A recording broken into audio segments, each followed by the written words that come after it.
All right, welcome to another deep dive. You know how this works. We take the sources you send us, and we just really get to the heart of the matter. Yeah. We extract all the key insights That's right. so you can become super well informed. And today we're diving into a book that I'm pretty sure a lot of you have at least heard of, maybe even read. Men Are From Mars, Women Are From Venus. A classic. It really is. And this deep dive is based on excerpts that one of our listeners sent in. So thank you to that listener. Always appreciate it. Yeah, really appreciate it. So what's the mission here? Well, this book has been wildly popular, like insanely popular for decades. Yeah. So what's the core wisdom here? And how can it offer a new perspective, maybe even like a fresh lens for understanding your relationships? Right. And I don't just mean romantic relationships. I mean just your interactions with the opposite sex in general. Right. All kinds of relations. All kinds of relationships, yeah. Because the fundamental idea, as you probably know, is that men and women were just fundamentally different. Like in how we communicate, how we think, feel, perceive, react, love, need, appreciate. I mean, it's almost like we're from different planets. And that's a powerful analogy It is. that helps us understand a lot of these dynamics in a way that wasn't maybe as obvious before. Totally. Yeah. Because if you think about it, like if you're trying to communicate with somebody from another planet, Right. you can't assume that they're going to understand what you mean. You have to learn their language Right. and understand their culture and their way of being. Totally. And that's kind of the metaphor here. Yeah, and the book says that, understanding these differences can really help minimize those everyday frustrations and disappointments. Absolutely. That we have in our connections with, with others, with the opposite sex. And it's crucial to remember that this book isn't just theoretical. Right. It's not just, abstract concepts. It's Yeah. very practical. Gray's aim was to provide actionable guidance that you can use in your everyday life. Totally, yeah. Okay, so let's unpack some of this. Okay. So the book starts by talking about a central stumbling block that kind of messes things up in relationships, and that's this issue of unrealistic expectations. So what's at the core of that? Well, I think a big source of friction in relationships comes from this kind of unconscious assumption that our partners should think and react to the world Yeah. the same way that we do.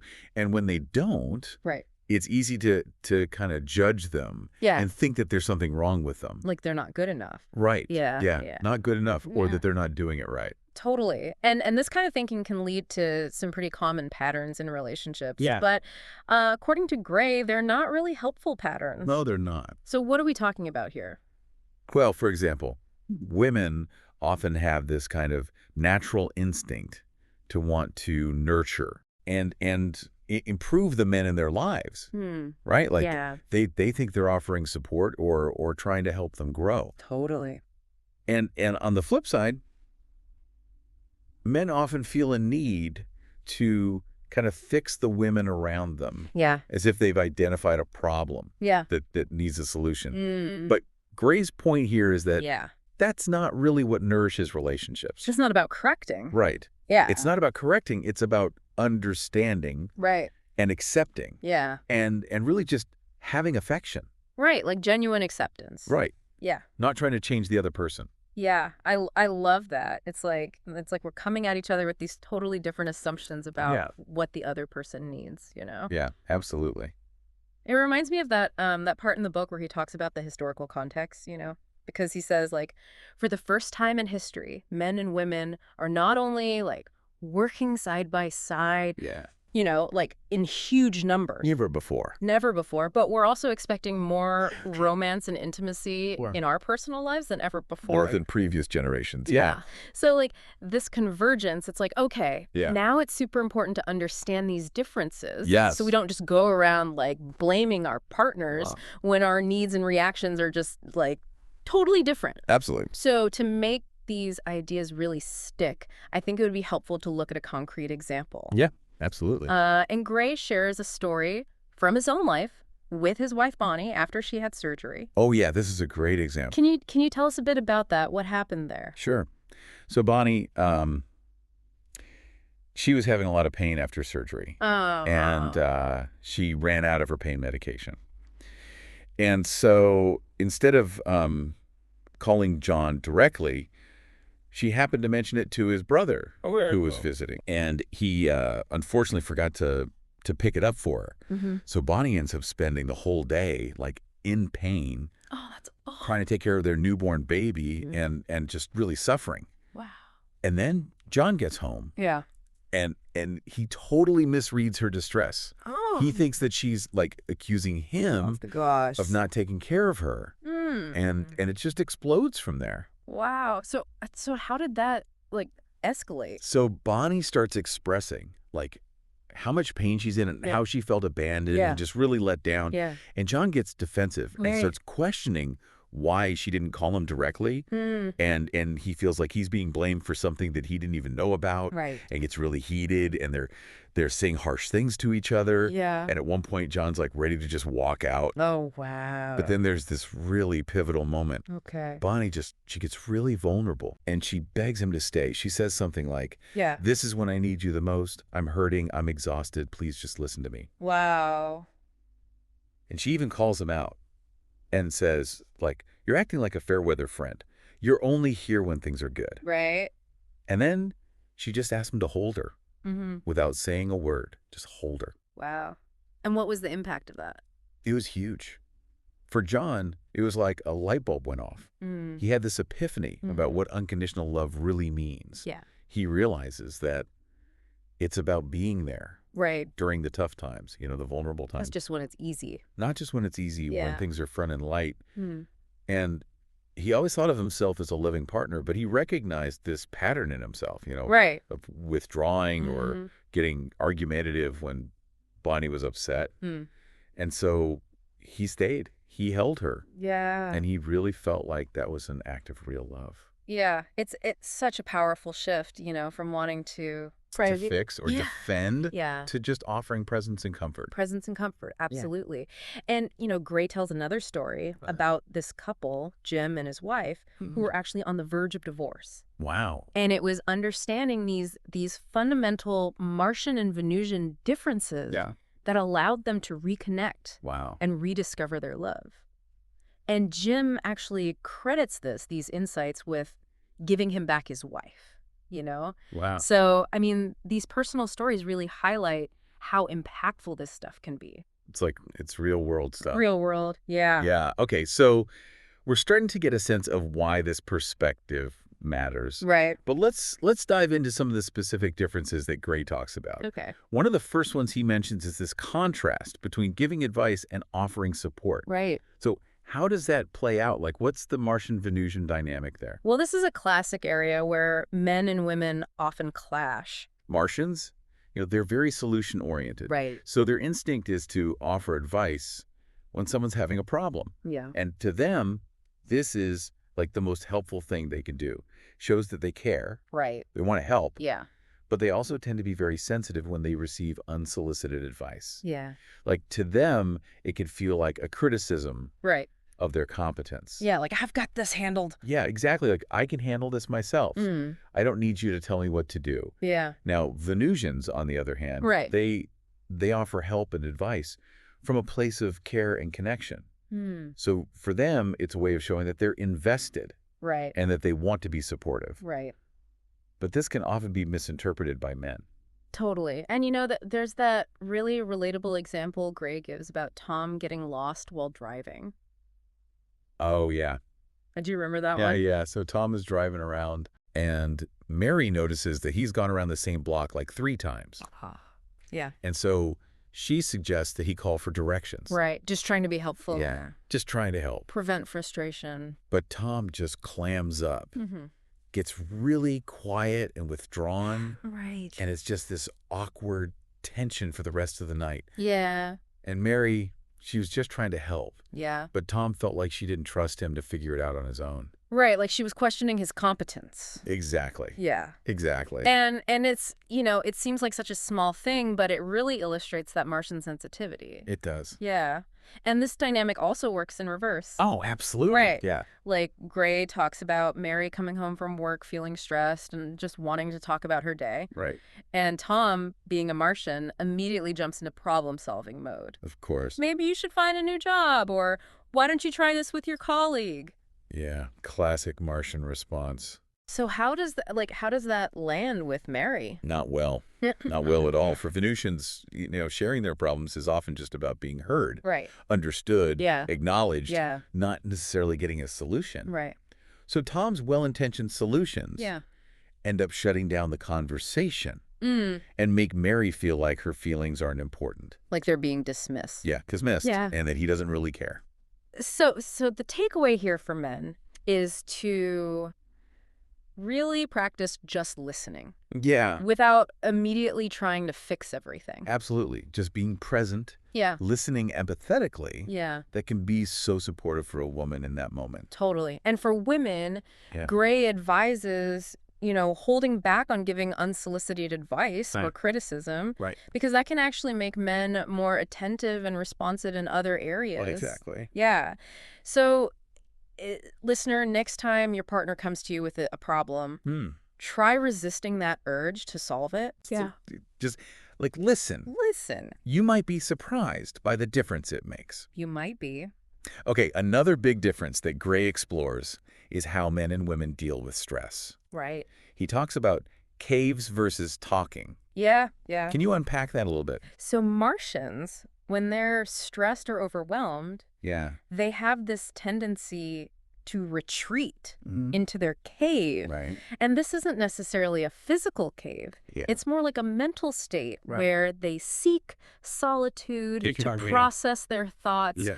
work through things on their own, Right. and basically just detach from the source of stress. Mhm. And when they're in their cave, they Yeah. might seem distant, Right. preoccupied, Mhm. even forgetful. Yeah. So it's like, for them, it's essential self-care. It is. They need that space to recharge, Yeah. to kind of get their bearings. Yeah. Now, Venusians have a completely different approach. Right. When they're stressed, Yeah. they want to talk about it. Right. They find relief in sharing their feelings, Yeah. connecting with others, getting understanding and validation. Right. And this difference in coping mechanisms, Yeah. it leads to so many misunderstandings in relationships. Totally. Like, when a man goes into his cave, the woman might feel ignored, Yeah. unloved, Right. even think that she's done something wrong. Right. And her instinct is to try to pull him out, Right. to talk about it. What's wrong? What's wrong? Yeah. Why are you being so distant? Exactly. And then the man who's in his cave Right. feels pressured, Yes. overwhelmed, like she's intruding on his space. Exactly. Yeah. And it's unrealistic, right, to expect a man in his cave to Right. just suddenly be open and emotionally available. Right. He needs that time Yeah. to process, to Yeah. figure things out on his own Yeah. before he can be there for her. Right. And it's also unrealistic to expect a woman who's upset to just calm down Right. and be logical. Yeah, totally. She needs to express her feelings, Yeah. to talk about what's bothering her. And Gray says that, when men go into their caves, Yeah. they're not rejecting their partner. No. It's not about that. It's not about that. It's about self-regulation. Right. It's It's an instinct. yeah. It's how they deal with stress. So what did the Martians and Venusians learn about each other's stress coping strategies? Well, the Martians learn that. Yeah. For Venusians, Mm-hmm. talking about their problems is actually really helpful. Right. It makes them feel better, Yeah. even if they don't get a solution. Yeah. Just being heard, Mhm. understood, Right. Yeah. validated. Validated, It's all there. totally. And the Venusians learned Yeah. that when a Martian goes into his cave, Right. it's not a sign that he loves them any less. Right. It's not personal. It's just his way. Yeah, it's his way of to... coping with stress. Exactly. So, listener, when your partner withdraws, try not to take it personally. Yeah. Give them the space they need. Okay, another area where Gray highlights differences Yeah. is in how men and women are motivated and empowered in relationships. Yeah. So what are the core differences there? According to Gray, Martians are really driven by a need to feel needed. Like their sense of competence and power, Right. it feels meaningless Yeah. unless they have someone to serve, someone to provide for. Yeah.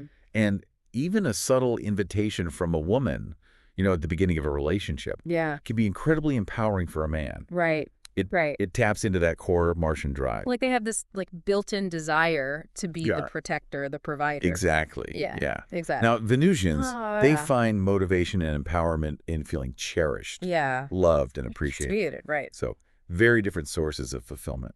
What about how these motivations maybe evolve as individuals mature Hmm. and relationships deepen? Well, as men mature emotionally, Yeah. they start to find fulfillment in the act of giving love, Hmm. not just receiving it Right. or feeling needed. And women, as they grow, Yeah. they learn to set boundaries Mm. to ensure that they're receiving the love that they need and deserve. And that brings up a point that Gray makes about blame in relationships, which I Right. thought was interesting. Yeah. He says, we often blame our partners when we're unhappy, Hmm. even if we've been the ones doing most of the giving. Right. Can you talk about that a little bit? Sure.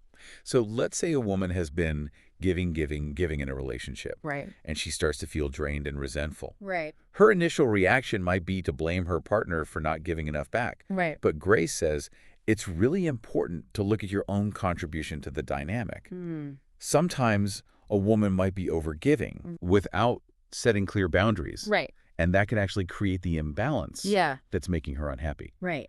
So learning to set healthy limits Yeah. is crucial for a balanced and fulfilling relationship. Absolutely. And it can even motivate the man Yeah. to step up and give more. Right, because when a woman sets boundaries, it allows the man to feel like he has space to give, Yeah. and it also allows her to relax and receive Totally. without that resentment building up. Right. It creates a more balanced dynamic. And this reminds me of the whole concept of love languages. Oh, yeah. Gray talks about how men and women often express love in the way that they need to receive it, Mhm. which can lead to unmet needs and a lot of misunderstandings. Right. So what are some of the primary love needs that he highlights for each gender? So for women, it's often about feeling cared for, understood, respected, Right. devoted to, validated, and reassured. Mm. For men, the key needs are around feeling trusted, accepted, appreciated, admired, approved of, and encouraged. Mhm. So very different. Very different. And this can cause a lot of confusion Yeah, in how love is both given and received. absolutely. And Gray points out that women, sometimes their communication style can be a bit indirect. Yes. Yeah. They use rhetorical questions, or they kind of imply their needs Right. instead of stating them directly. Right, right. And this can be misinterpreted by men Yes. as criticism or disapproval. Yes. So, he gives some examples. Like Yeah. a woman might say, "We never go out anymore." Right. Or, "It feels like everyone ignores me."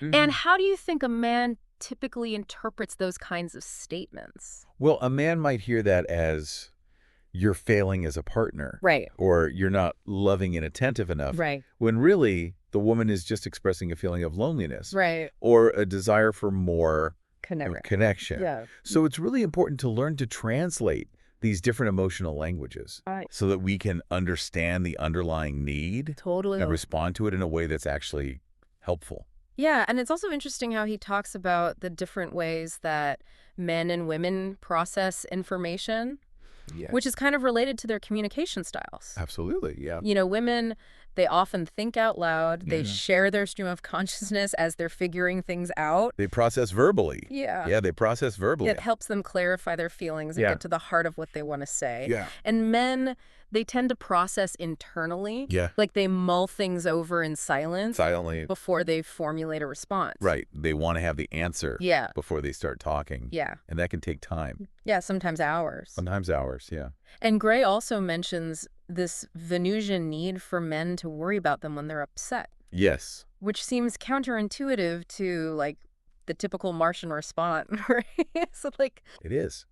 Because Martians, their way of showing support is by not expressing worry. right. They think it shows trust and admiration. Right, like, don't worry, you've got this. Exactly. Yeah. I know you can handle it. And I'm sure it will all work out. But Venusians, Yeah. they often interpret that as a lack of care. Mm, They want their partner to acknowledge their distress right. and express some concern. Yeah, they want to know that their partner is, like, emotionally present Yeah, with them. exactly. Present with them. Yeah.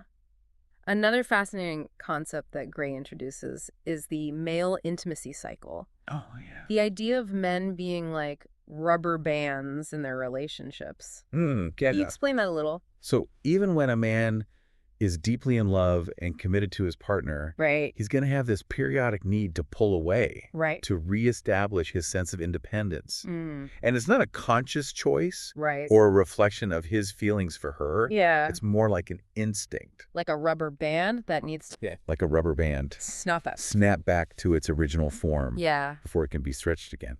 And this is often misinterpreted by women, isn't it? It is. They often take it personally. Yeah. They think they've done something wrong Right. or that his feelings have changed. Right.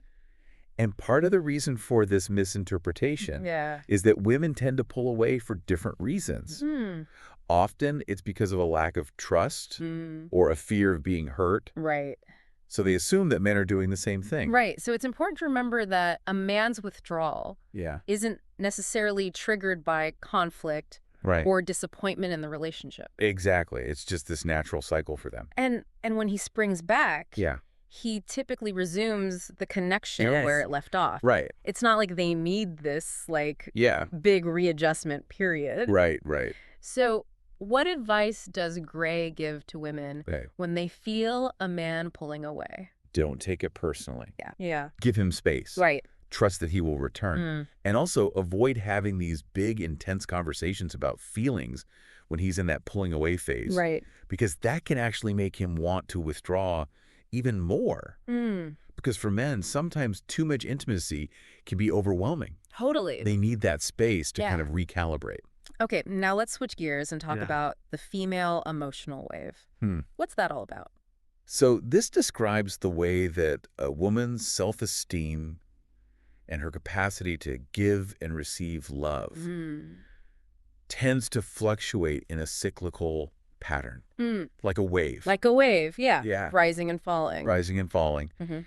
And there are these natural down times Yeah. that Gray calls the well. The well. And these are times when women need to kind of go inward Mm. to process their emotions, Yeah. to do some emotional house cleaning. Yeah.